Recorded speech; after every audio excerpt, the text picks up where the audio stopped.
suspect the vehicle lifetime will end. Bill, you have a follow-up? Thanks. And the last one from KSC is could one of you maybe give me a better sense of the nature of the ice that's in the subsoil and how you get it? I mean, Peter was talking about this, or Ray was talking about this as hard as the sidewalk. What do you actually get with the arm, and how do you get it? And I'm unsure of what you're actually looking at in the soil. Thanks. So what we expect to have happen is the following. There might be 5 inches of soil, and the robotic arm, the end effector includes a scoop. And in a backhoe motion, within maybe 4 or 5 sols, we'll clean off the soil and expose the ice table. But the ice table, will be very cold, and it will be very hard. So there is the blade on the front of the scoop. There's also a blade that extends from the bottom of the scoop. So we'll try scraping. And if we're lucky, we might be able to scrape up some of that. But we're not going to count on that because the material is expected to be so cold and hard. So the bottom of the scoop actually has a little slot. And we put that bottom of the scoop down on the ice table. And there's a little rasp, a little drill that begins horizontally. It's about the size of your pinky, and then rotates quickly and goes from horizontal toward the vertical. And it's designed to chip away very quickly at the icy soil. And within about a minute or so, it kicks a fair amount of material into the inside of the scoop, into the chamber. So we expect to do that 2 or 3 times to get enough material in the scoop to deliver to the instruments on the lander. Okay, we're going to bring it back here in Washington. I'm going to do something a little different here. I actually have 2 questions from email, and I promised reporters if we had time, I would read some of those. So I have a couple here, and then we'll close out with any other questions we have here at headquarters. 2 questions. One is for Peter, and the other is for Ed. This is from Irene Klotz from Discover magazine. And forgive me, Irene, if I didn't get your last name right. I'm really excited what's going on. So, Klotz. Okay, they just told me it's Klotz. I'm getting tongue-tied up here. I'm excited. Peter, this is a question from Irene for you. If everything goes well, what do you hope to be your best day on Mars? Oh, my best day on Mars? Let's see. Well, finding the ice table, I think interacting with water on Mars has to be exciting. It's never been done. Getting a scoop full of kind of icy soil is going to be one of the peak experiences. And then having the opportunity of analyzing that and trying to understand what kind of environment this is and what it means for Mars science. I think that's really going to be the best day for me. The other thing I might mention here is as we go through the layers of soil, our voyage is not horizontal, it's vertical. And the upper layer of soil is distributed planet-wide by global dust storms. So we start by sampling the upper layer of the entire planet. Those global dust storms that we see on Mars really have done a good job of allowing us to make the same kind of assessment where we land that the rovers are making where they are.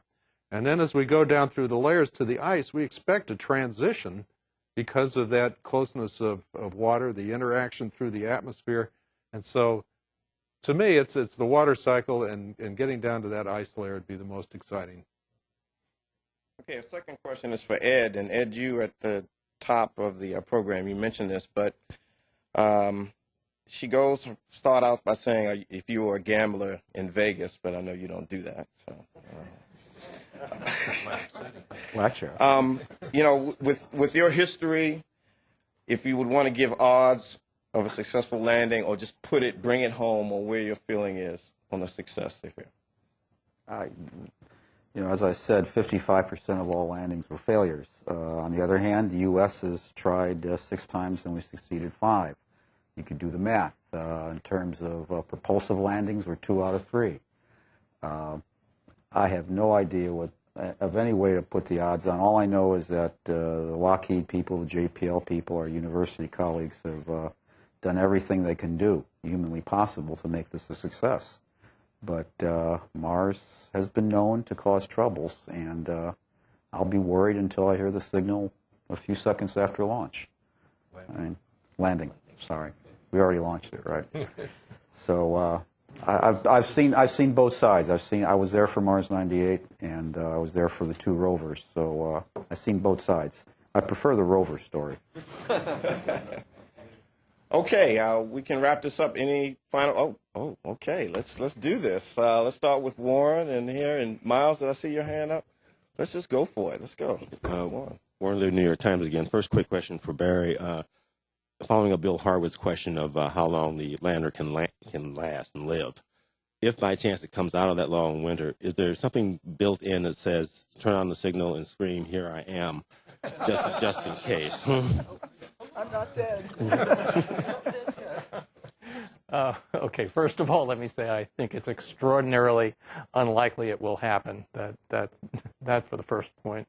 The answer to your question is yes. When the vehicle loses all power, which it will in the long northern polar winter, it loses all battery power as well. When the sun arises again, energy starts flowing in from the solar rays and will recharge the battery, and the vehicle will then power itself on and go through its normal or nominal wake-up cycle. So yes, we have what we call a Lazarus mode, where it basically rises from the dead. That could happen. This would be really dead, Barry. There's going to be this much CO2 ice. I know. As I said, I do not expect that to be. Yes. I have lots of reasons why that won't happen.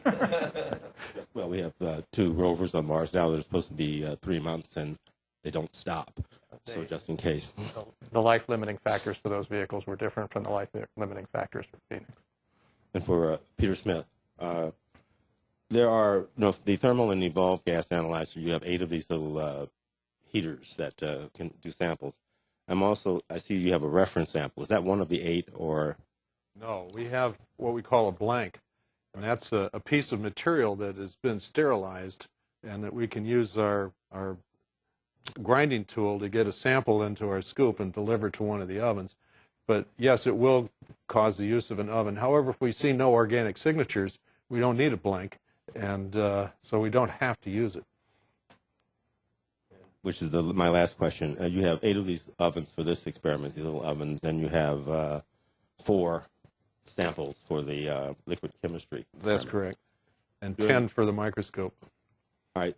The science team, how do you decide when I'm going to take a sample and use one of these valuable resources? If you use them too quickly, if you get to the end of your mission, you suddenly dig a trench and there's something there. What's the decision process of when do I use an asset? Warren, it's called negotiation. We get in a room and we negotiate, and we will. If it comes up to me, I'll make the decision. But if reasonable people agree, then we'll do it according to the group wishes.